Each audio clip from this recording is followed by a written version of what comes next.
À 4000 km de Los Angeles et à 80 km à l'intérieur des eaux guatémaltèques, nous croisons un bateau de pêche à la palangre en train de pêcher illégalement le requin. Le Varadero est un bateau costaricain. Il ne possède pas de permis pour pêcher à l'extérieur du Costa Rica, encore moins au Guatemala. Nous contactons les autorités guatémaltèques. Elles nous demandent d'escorter le bateau jusqu'au port pour qu'elles puissent procéder à l'arrestation de l'équipage. Nous demandons aux pêcheurs de retirer leur palangre et de libérer les requins, mais ils refusent d'obtempérer. Nous nous précipitons sur la palangre, mais chaque fois, ils nous devancent, tuant davantage de requins. Il n'est pas question pour eux d'arrêter de tuer des requins. Ces requins ont une valeur inestimable pour ces hommes. Ils les tuent pour leurs ailerons. La soupe aux ailerons de requin est un symbole de richesse et un signe de respect. Cette soupe existe depuis des siècles, mais ce n'est qu'au cours des 20 dernières années qu'elle est devenue si populaire. L'aileron de requin est insipide. Il ne fait qu'ajouter de la texture à une soupe faite à base de bouillon de poulet ou de porc. Une soupe synonyme de prestige, servie lors de mariages, de banquets et de repas somptueux. 1 kilo d'aileron vaut près de 450 $. Le marché des ailerons de requin est une force destructrice d'1 milliard de $. Every year, an estimated 30 to 70 million sharks are killed to support a growing worldwide trade in their fins and other products. But the biggest prize is the shark fin. Half a world away in Hong Kong and China, shark fin soup is a delicacy. It sells for up to $90 a bowl.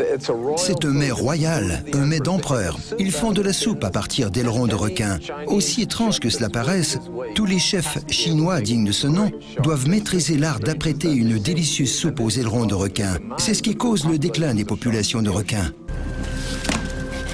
Le bruit court que les ailerons de requin valent leur pesant d'or. Presque partout sur la planète, on massacre des requins uniquement pour leurs ailerons. Les ailerons génèrent tellement d'argent que seul le trafic de stupéfiants est plus rentable.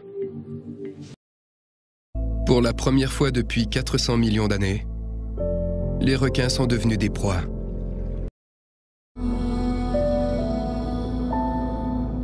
On tue même des requins-baleines.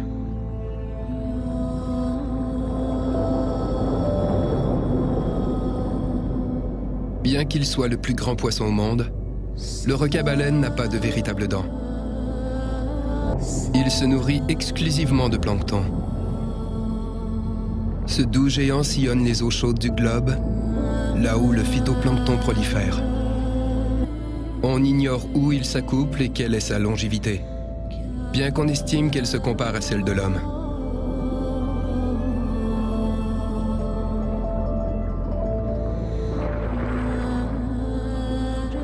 Aujourd'hui, le requin-baleine est menacé, tout comme le grand requin blanc et le requin pèlerin.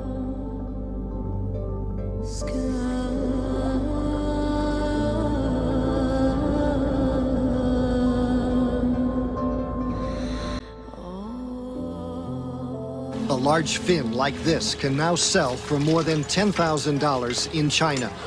Certaines entreprises ont su tirer profit de la résistance du requin à la maladie. Elles commercialisent le cartilage de requin pour traiter le cancer ou l'arthrite. Mais il n'existe aucun fondement scientifique à tout cela. On a même prouvé que le cartilage de requin n'a aucun effet médicinal. De plus, les requins sont tellement contaminés par le mercure et les autres polluants déversés dans l'océan que consommer des produits dérivés du requin risque davantage de rendre malade que de guérir.